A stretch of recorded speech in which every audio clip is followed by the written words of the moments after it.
by the Emperor's chiseled ballsack, we have just got some of the biggest reveals of this year.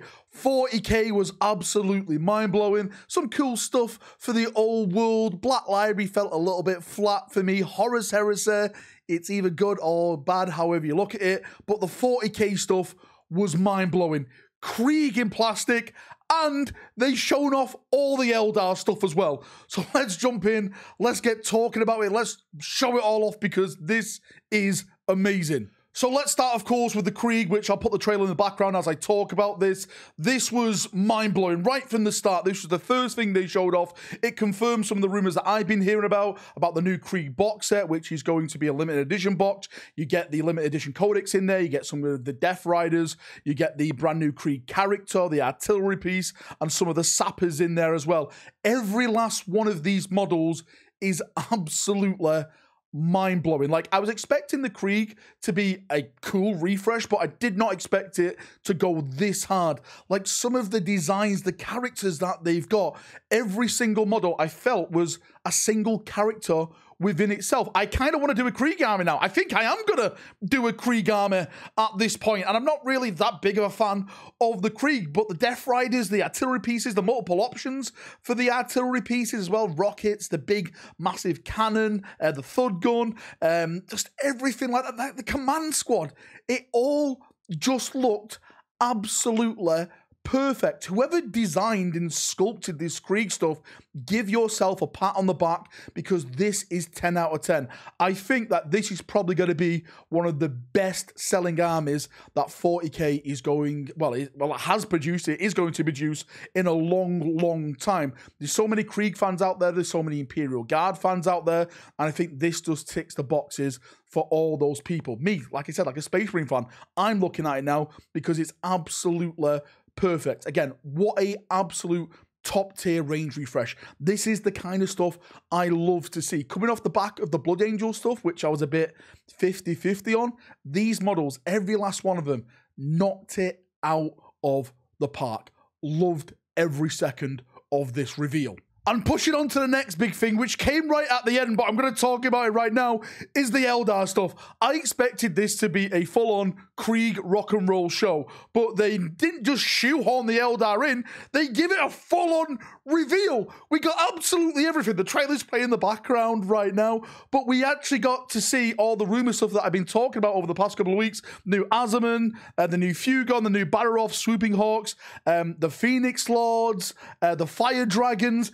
It was all there. It was all in its glory to watch, to see. And I have to say, just like the Krieg stuff, this stuff is 10 out of 10. Mind-blowing. Eldar fans, right? Even me as an Imperial fan, I'm like, should I? No, Valrak, don't do it. Don't do it. You've given your soul and your life to the Emperor Valrak. This stuff is stunning.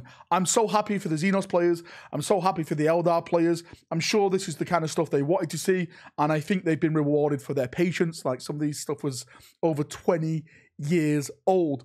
But the main big thing, like the Piece La Resistance, a part of all this reveal, was not just the Warp Spiders in plastic. It was the new Phoenix Lord for the Warp Spiders. I told you!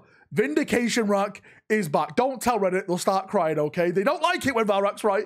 The new Phoenix Lord for the Warp Spiders, someone said Madame Web, 40k, and I can't get that out of my head now, is incredible. I think it's a 10 out of 10 model. I love the pose. I just love everything about it. It's just got so much character, like just jumping up and all like its weapon arms and just ready to like rip you apart and stuff. It just looks absolutely incredible. Again, whoever sculpted these Eldar stuff, please, for the love of God, work on the next Space Marine army, right? Hopefully you're working on Space Wolves, okay? So we get some amazing sculpts with the Sons of Fenris. But as I said, 10 out of 10, amazing job. Everything they showed off with the Eldar, I was just blown away with. Absolutely blown away. I did not expect that this stream. I thought it'd be at the start of next year, but that means now maybe next year we're going to start seeing some EC stuff, right? If you actually look at the codex, by the way, the Fire Dragon, if I'm not mistaken, is stood on top of an Emperor's Children, which is a big hint of course, the big Emperor's Children stuff, which is going to be releasing hopefully middle of next year. But again, incredible, amazing, absolutely loved it. Now, All World was a bit of a weird one because they basically shown off no new models. They did, and they didn't. They basically announced one new model, which was like an Empire engineer with like the recast of the new battle wagon. Well, I say new battle wagon. They've like touched up the battle wagon in terms of molds, and they're bringing that back, or war wagon, whatever it's called. But actually, in the trailer, if you look in the background right now, thank you to Flute Gnome for pointing this out, they actually showed off 2 characters. Again, the rumor was like Empire generals, and there was like new wizards coming, and from what I can see, that is an Empire general basically on foot, and maybe an Empire general on a horse. I think they actually mentioned the Knight Panther guy on a horse. But they showed it off in the trailer, but they didn't mention it at all during the preview. It was just such a weird one. Typical GW. They show off the new models and act like, you know, nothing's happened, you know. Couldn't run a piss up in a brewery, as I like to say. But there we go. You've seen them in the background right now. There's some new Empire models that are definitely coming to add to your Empire forces. We should start seeing this stuff at the start of next year being pushed out. And Empire players, you can start jumping into the Old World as well. Next up is the Horus Heresy, and I have to say, I was a little bit disappointed.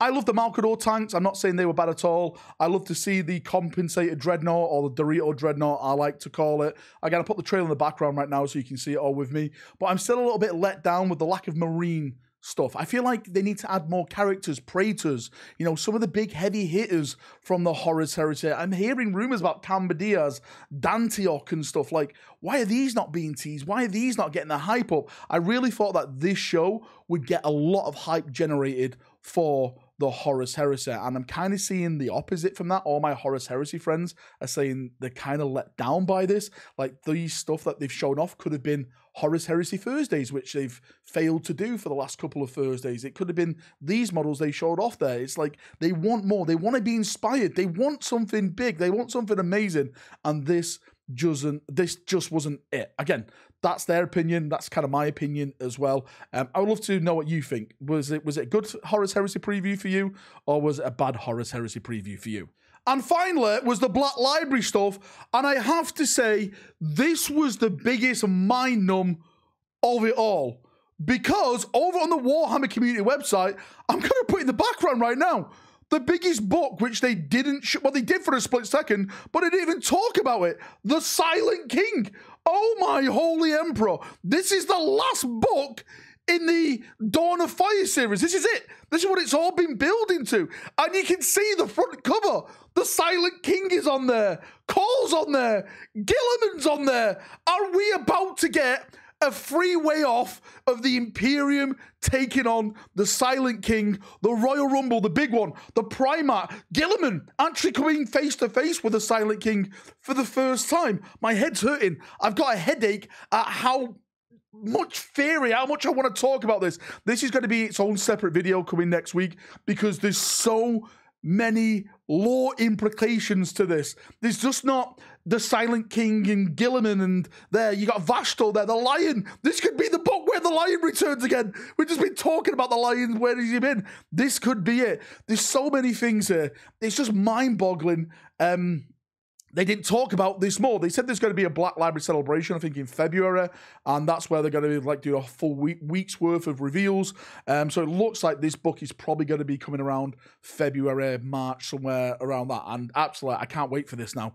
Absolutely cannot wait to see what happens in this book. This could be the next big step now onto something bigger for Primarch returning and everything like that. It is mind-blowing times. I'm super excited for it. Anyway, on that note, I'm done. I'm finished. Thank you for coming. This was the little the roundup to all the reveals. If you've got any thoughts, feedback, anything like that yourself, post it down below. I want to say a massive thank you for everyone who came to the live stream. I think we had like 5,500 people there at one point, which was, again, absolutely insane, brothers. Thank you so much for the amazing support. You do me justice every single time. But yeah, I'll see you soon. Have a great weekend if I don't see you, and bye-bye.